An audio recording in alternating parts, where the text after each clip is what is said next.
It's a TVP in the bottom right. As the red Terran, he is BratOK. BratOK. In the top left, as the blue Protoss, he is Harstem for Asterion.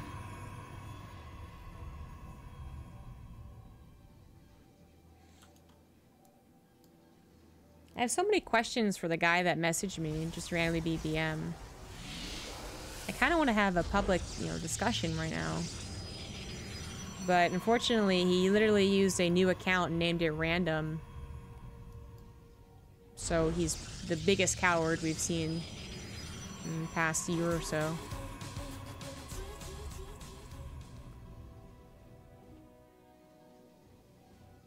I wonder, are you watching? Are you in chat? Thank you.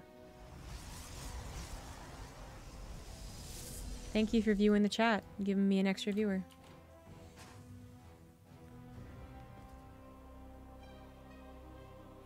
What about anti-armor missile ghost lib? Liberators, what do you mean, like for the splash damage? Very rarely do you get that prime situation, the perfect situation where their splash damage looks useful. But in regard to the Raven, anti-armor missile is always good. It just isn't actually as good as people think. Not when you combine it with literally everything else that you have to deal with. It's like, yeah, I got a spell too. And then they're like, well, I have spells and transfuses and spore crawlers in the front line in that game, so I don't know what you want from me.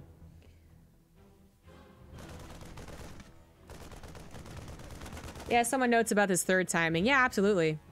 If Inzane had been less quicker, and by that I mean slower, had been slower to his third, he wouldn't be able to snipe the fourth base, and it would have been a stronger start. But as I was saying, it's like regardless of how the situation happened, because we've seen situations where the Zerg player is behind and they just barely crawl the way back into the late game, and with that composition, they are able to take very cost-efficient engagements and bring it back. So that's where I'm leaving it. That's where I'm letting it hang, guys. It's like, is it imbalanced? Maybe not. Maybe it's just a matter of finding the right composition with the right positioning. But it is tough, and you can't argue. Can't argue that. StarCraft 2 is tough. I gotcha.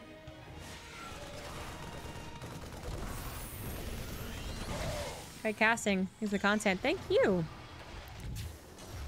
If you can't do anything else, a kind word goes a long way.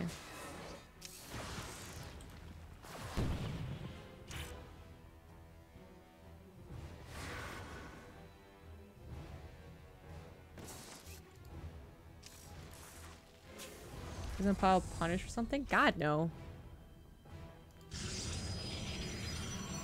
I was just talking about Apollo because my cat's on screen, but it seems like more than usual. He is very happy and very good at his behind-the-scenes job, but I am... well, I don't know if he's happy. I assume he's happy. But the point is, like, he's very good at it. And I think he said he was happy. He's busy, though. Very busy. Lucian Phoenix to get in here and see what's going on. I have no idea what happened for the first game, but BratOK being a very old-school name for people... a lot of people are probably going to be happy to hear that he is up 1-0, but then sad to hear for Harstem, as I think a lot of you are also Harstem fans. He's a hard guy not to be a fan of. But how do they do it, you know? It's PvT, isn't it broken for Protoss? I don't know. But a lot of the European Terrans have not been purely relying on the proxies or two-base tank all-ins, so... imagine BratOK's some of the same. And so far right now, we have a regular Widowmine drop. Now it is one Widowmine drop and then a Marine drop otherwise, and there's different variations you can do for this. Ends up getting no probes. But, you know, the Marines can provide a little bit of a front, like a direct attack, we'll call it, right?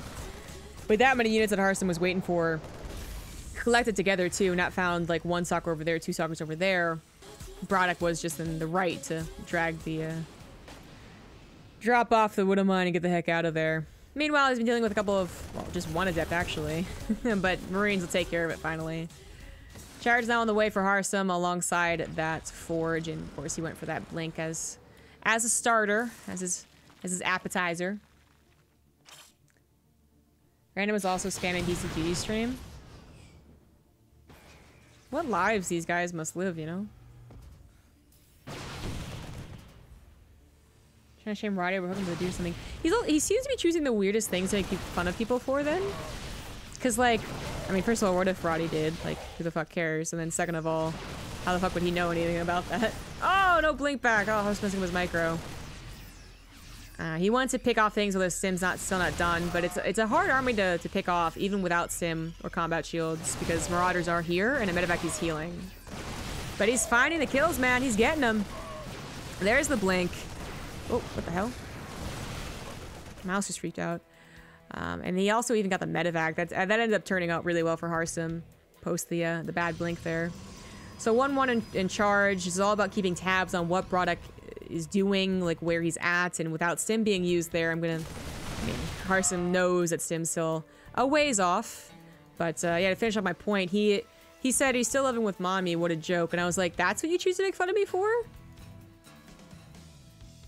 My parents don't want me to leave. My parents love me. I guess that's the difference between me and him. Anyways. So double medevac's on the way now that all of the upgrades are finishing up. This would be a strong push timing as well if perhaps there's more Widow Mines, but BratOK a little light on that factory production so far. It's just, I think he's been using it to swap off for other things, or maybe just not producing. You know, if you're gonna go for a direct attack against a Protoss at 7 minutes, you're gonna assume you need to deal with charge lots. And how do you deal with charge lots? Well, you're Maru and you just kite it all damn day long, or you use Widow Mines, which are much easier. So drop it is, still timed up with all these upgrades. So it's still powerful, and it does come with one Widow Mine. It's gonna get a decent shot there, actually. Weaken a lot of these zealots, but no kills, so only really minimal amount of hull damage. Those zealots will be useful later on. But drops are what you gotta do to keep tabs on your opponent, and it is time for the pendulum to swing back, and the BratOK being the one to provide the aggression. Harstem had his little blink timing, where, you know, he could have even committed more, I guess, if he wanted to, but it was really light. And now it's back to BratOK having the strong pressure units. I don't want to say he's a stronger army, but he's usually the one to start initiating fights here. There we go. Unfortunately for him, he loses out on a good chunk of supply as the medevac is chased down by Harstem's little tag, not tag team, but run by team, ragtag group of units. That's what I was trying to go for. He does have a lot more army on the defensive. And it is still a good combination of armies as well, like Zealots, Stalkers, an Archon even, and Guardian Shield. He could potentially get a sandwich on BratOK's army. This is looking quite good for Harstem, perhaps, but it might also be an imbalance here. BratOK on 5 barracks is going to go for the all-in, brings the SCVs, but it might already be a little too late. Harstem did end up having enough on the backside to deal the damage he was looking for to get that perfect surround, and BratOK's 2-base all-in is not going to work, and in fact looks quite easy to hold against for Harstem. Damn. 2-base all-in is supposed to be a little more complicated than that.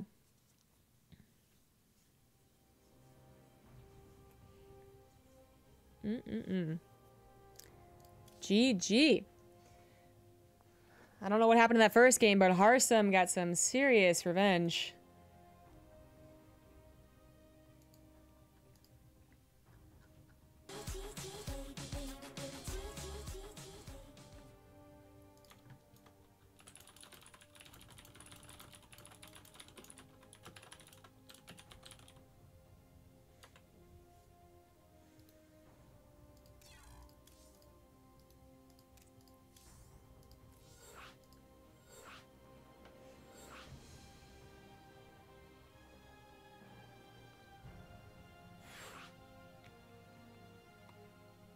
I'm so happy everyone's learning how to do lobby links.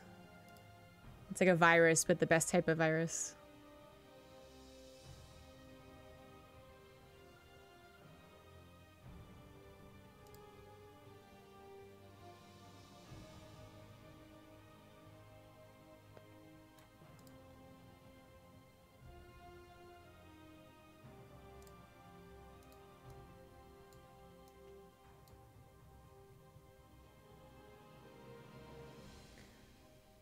Still don't know what happened to Husky. I mean, even with potentially knowing more information. Secrets. I think publicly it seems kind of obvious. He started doing more and more work with his girlfriends, who was getting more and more popular, and eventually found it better to go full-time being a manager than it was to be a StarCraft caster. I don't know what other explanation we need.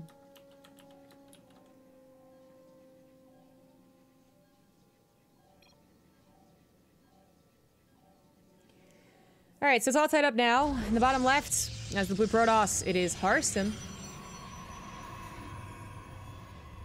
In the top right is the red Terran, it is BratOK.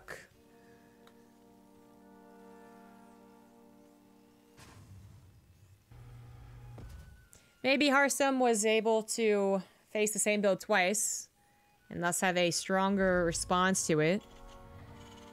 Maybe BratOK did a proxy, maybe Harstem did an all-in. I don't know what happened in that first game, but that's last one made it look like Harstem's gonna have a good handle on game number 3 on Cerulean Fall.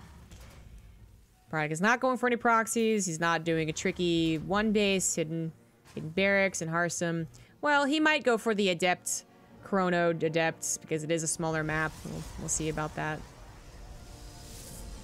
Cerulean Fall is, yeah, it is that map that you can wall off here, so you can both offensively place your gateway to get the Adept as quick as possible to the other side of the map. You can also wall off eventually against Reapers. It can be very annoying to deal with, but it can also be a problem against proxies, I suppose. It really, at this point, it really is kind of like, why wouldn't you try and just be aggressive with your first couple units as a Protoss player? It seems to be worth it almost always.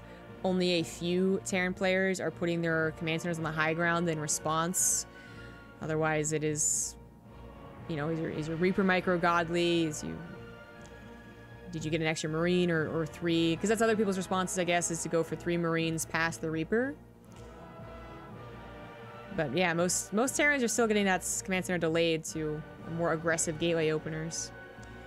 But not what Harstem's looking for. He does have a probe hidden off to the side, but this is almost guaranteed to be a post-Reaper scout.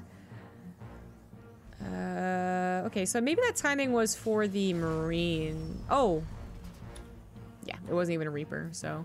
That was trying to avoid the Reaper. Instead, it's going to find a faster reactor, so Marines are already out here. No little delay on that CC. Not this time. And looks like Harstem's going to go for a sentry. Fast hallucination here. Going to have good intel.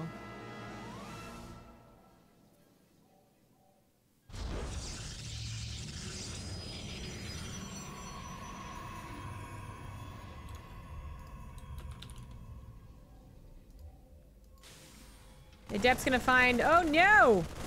Four Marines. Yow! Still needs to get some scouting done, or still wants to. I mean, need is a strong word at this point, because Hallucinated Phoenix should be on the way, but what's not the things it could have seen? Well, first of all, it brings the Marines back, probably. Second of all, it could have seen like SCVs on the way or something like that, I suppose. Or if I'd seen a lot of bio waiting, he'd know that it wasn't a 1-1-1, that it was rather a 2-1-1 or a 3-Rax. Which is not so popular anymore. 3-Rax had its time, apparently it's dead now. Otherwise, it's a 1-1-1 or a proxy.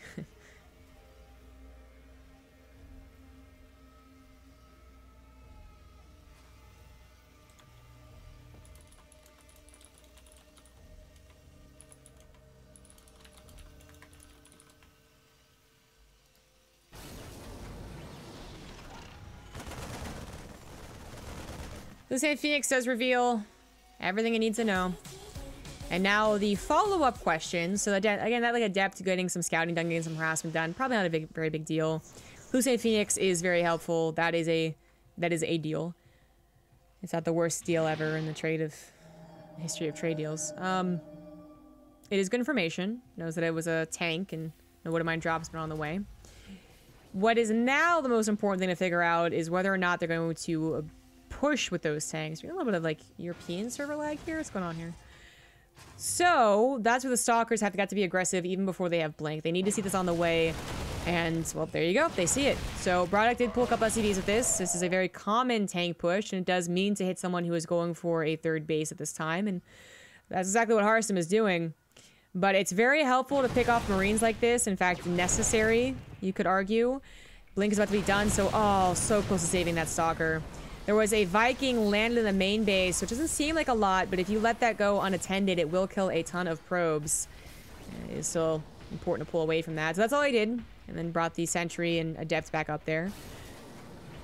A couple of Marines have been shaved off or severely injured.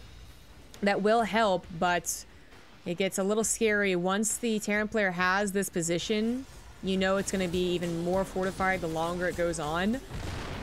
With some rare, you know, opportunities if you went for like charge first, for instance, which isn't, you know, too popular, but you have to punish it. So blink, best thing you do with the blink stalkers is to try and stop those reinforcements.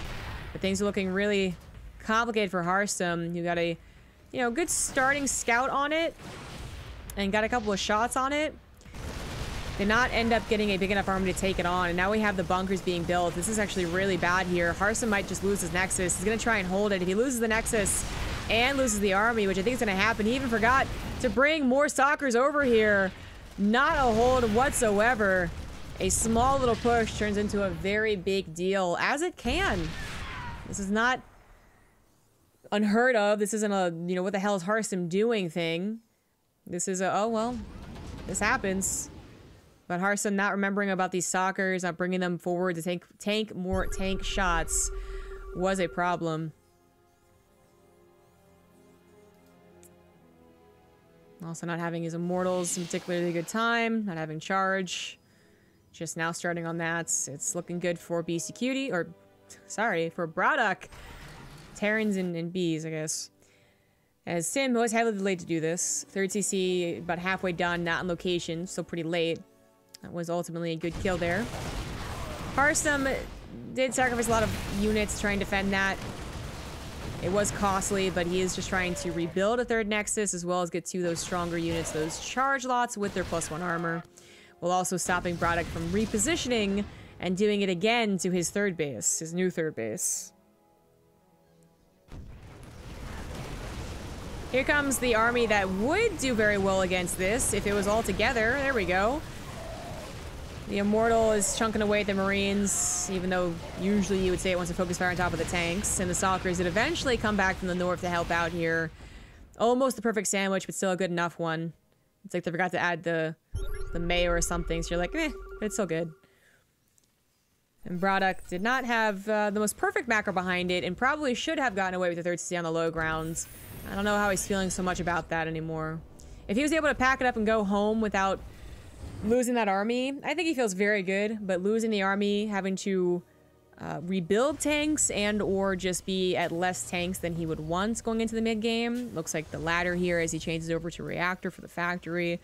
He wanted to have 5 tanks with whatever second push he had in mind. He wanted to be able to save those units, but instead they get clamped down, and now Harstem with a lot of stalkers. Maybe more so than he would have really wanted. He didn't go for an attack upgrade. He went for an armor upgrade, which is like usually very much so, what's the word I'm looking for here? Skewed. There we go. Skewed to the charge lot side. This is certainly a decent amount of stalkers to go ahead and pressure. So they could definitely take out a tank. They could take a tank shot and still get a decent number of Marines killed without those combat shields. And they're going to control the game for a little while as Harstem builds up that probe count back up to a nice saturation. 63 workers to just the 57 of BratOK. Not the 57 is really that bad, actually, but Ghost Academy's out on the way as BratOK, you know, logically, he's right about it, assumes that it's going to be charge lots and eventually Archon High Templar. War Prism Harassment's really quite annoying. Pulls all the SCVs off and even gets away into the corner of Cerulean Fall. And that's a very large corner for a map. You need a Viking to take care of it, and BratOK has lost the 2 Vikings he made this game. Looks like Harstem was thinking about doing an attack, but then thinks maybe better of it. There are still tanks to help defend, even with a portion of BratOK's army defending against a War Prism. Martyr Slow is finally finishing up here. We have our first Ghost on the way, which even if it's not hitting those really good units like Archons or High Templars, still very helpful against Protoss. More War Prism Harassment looking to take away even more army from the front lines, but BratOK probably saw the army being repositioned and knows that he can't afford to send more back there. Harstem's a little trapped because of the missile turret, but he just ends up unloading the Zealots on top of Marauders and taking them out. His +2 armor is almost done. That might be the trigger point of pushing into BratOK, but he also has Storm on the way and another Warp Prism, so he could also wait for that. This means that BratOK has not taken that much damage from harassment and has been able to get to Ghost efficiently, and even has some Liberators on the way too. I'm surprised he hasn't gone for two gases here. I'm not that surprised about the SCV pool, but I just thought that he would have gone for gases immediately and then pulled them out as well. But he has 1 Ghost, decent amount of Marauders, 4 Medivacs with a lot of energy, and 2 tanks still ready to help out here. This is a feisty army for Harstem to have to deal with. Storm is going to be crucial here. There's 1 EMP. The 2 High Templars are rather clumped up. He's kind of splitting them now. I don't know if it was intentional or not, but it is necessary.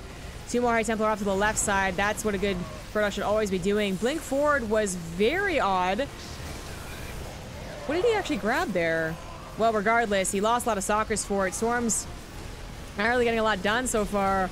BratOK's army might be severely injured, but it's not being taken care of as Harstem was just caught a little before Storm, a little before his entire army was ready to go. And his upgrades, as good as they might be here at 1-2, are not going to be enough to hold against a 60 army supply lead. I thought Harstem had brought it back from losing his 3rd base Nexus earlier on, but the Storms are not enough. The EMPs are just good enough, whatever it was. Harstem still depending on those Storms. He has some in reserve, but that is it. GG. BratOK is the one that qualified.